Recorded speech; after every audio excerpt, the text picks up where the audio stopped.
Introduction. A woman's voice called from the stairwell just as the October sun dropped behind the building. "Where is Bruce?"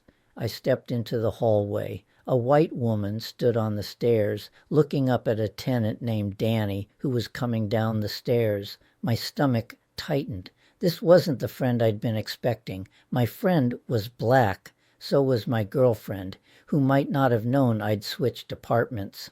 "I'm Bruce," I told the stranger. She rushed down the stairs, turned without pausing, and pushed past me into my apartment. I followed, confused. The door slammed. The lock clicked. She turned, and her fist connected with my face before I could speak. My glasses hit the wall. Blood filled my mouth, sharp, metallic.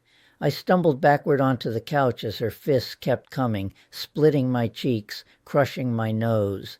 Through the red haze, her voice cut through. "Why do you keep calling me?"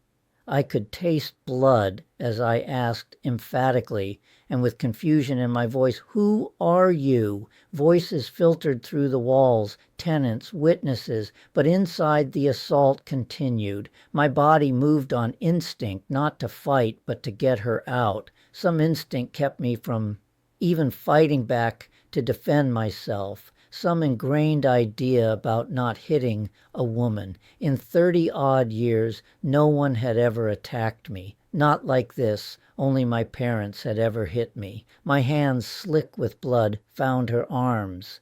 I dragged us both toward the door. Blood from my face smeared across the white paint. My thumb left a perfect red print on the door frame as I fumbled with the lock. The door opened. I pulled her out. She lunged back. I slammed it shut, locked it. My heart hammered against my ribs. Blood dripped onto my phone as I dialed 911.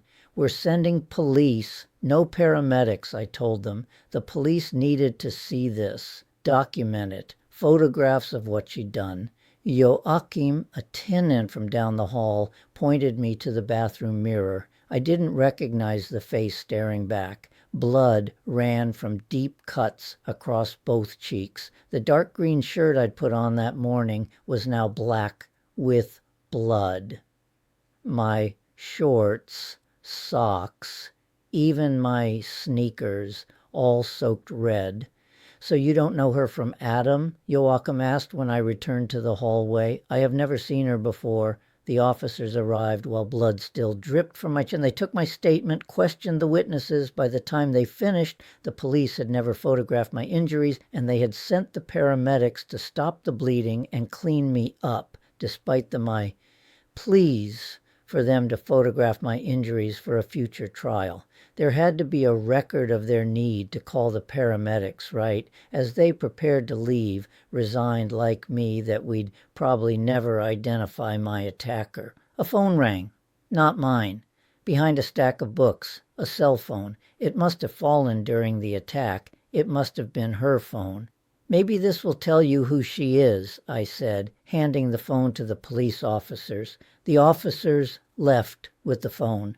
I sat in my blood-stained apartment, still in shock. An hour later, the street filled with police cars. A female officer appeared in my doorway, watching me with cold eyes. The radio crackled. A woman was sexually assaulted here. The words hung in the air. They were talking about me. The victim had become the accused. Injustice and the burden of toxic shame.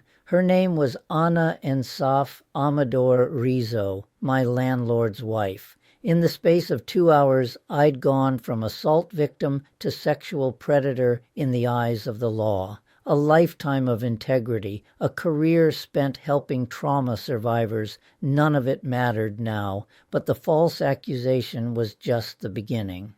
For years, before that October night, I'd battled toxic shame and social anxiety, terrified of how people saw me. If life had been hard, then how could I survive now, branded with an accusation that would follow me forever? This book isn't just about that night. It's about the prison that exists outside jail cells, a life sentence of suspicion and stigma. It's about fighting to rebuild when the world has already decided your guilt. It's about searching for self-worth in the shadow of toxic shame without the comfort of justice. It's about what happens when the truth doesn't matter.